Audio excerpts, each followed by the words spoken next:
because of that, people tend to take fewer risks. My work is based on what is called high-risk science. I don't need to obtain the result that I wanted. I can achieve an intermediate result. In Europe, it's complicated to sell this kind of idea and to get public money. A lake cruise to Minot Island is laid off. The family, the Swedish Count Lennart Bernadotte, who started these meetings, still have a castle there. On the boat, the early risers get in touch with representatives of companies whose basic work is to convert research into prototypes and sell that on to industry. Andrea is currently at the International Research Facility CERN. Technically in 5 years I should be done with my PhD and do a postdoc somewhere. But I guess keep coming back to CERN because that's the center of the particle world. The CERN laboratory dedicated to high-energy physics research is one of Europe's most successful scientific structures. It employs literally thousands of scientists and engineers, full and part-time. But making a living as a researcher isn't a get-rich-quick scheme. Most work through grants. The first years for a researcher are hard. It's quite a struggle trying to keep your enthusiasm because you don't know if there's going to be another contract at the end of your 2 years.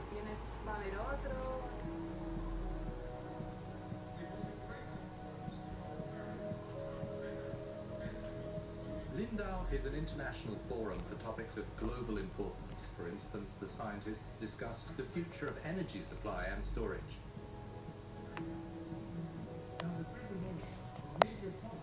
I think we will be able to solve the problem of energy supply. I mean, there's really been a shift of ideology, let's say like this, lately. The people become much more conscious, and scientists are more encouraged to work on these problems. And I think these are problems which are really solvable. On the engine, please.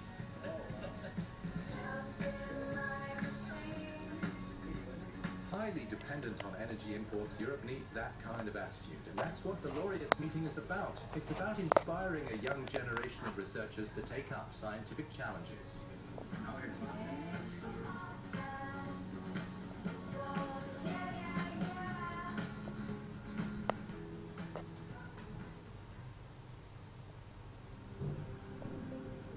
Chinese artist Zhang Bingjiang is drawing upon the huge problem of corruption in his own country to inspire his artistic creations.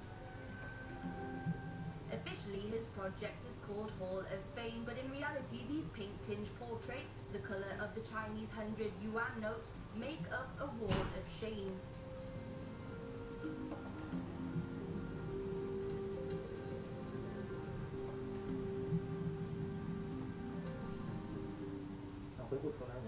If we look back in the future, we'll find China's gone through a period of social pain, with more than 10,000 corrupt officials convicted every year after the reform and opening up policy. I think it's very important to record and witness this with art.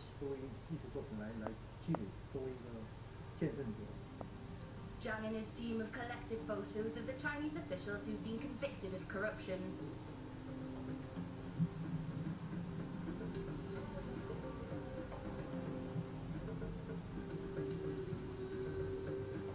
Ming-Chung is an art critic in Beijing. He says the value of Zhang's project lies in its subject matter. The artist uses oil painting and contemporary art as the tool to show his take on corruption.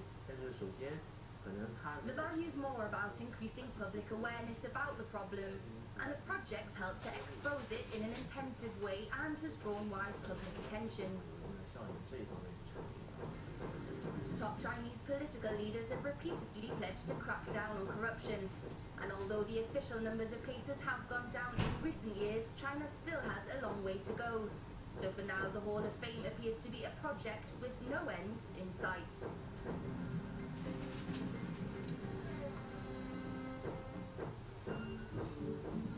These walls are getting spruced up for the cultural season, a summer festival which takes place in Asila in Morocco, but they won't be stained white for very long.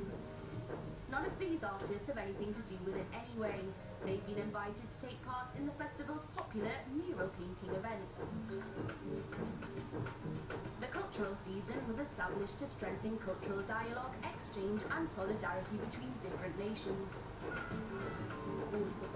أول فرصة ديالي باش نشارك في مهرجان I'm really delighted to participate in this event of art and culture in Asila.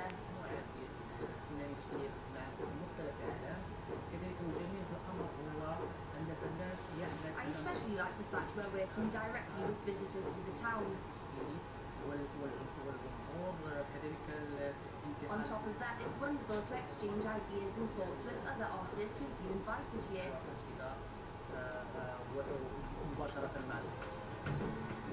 Asila once belonged to the Spanish Protectorate territory. After it became independent in 1956, the Spanish left.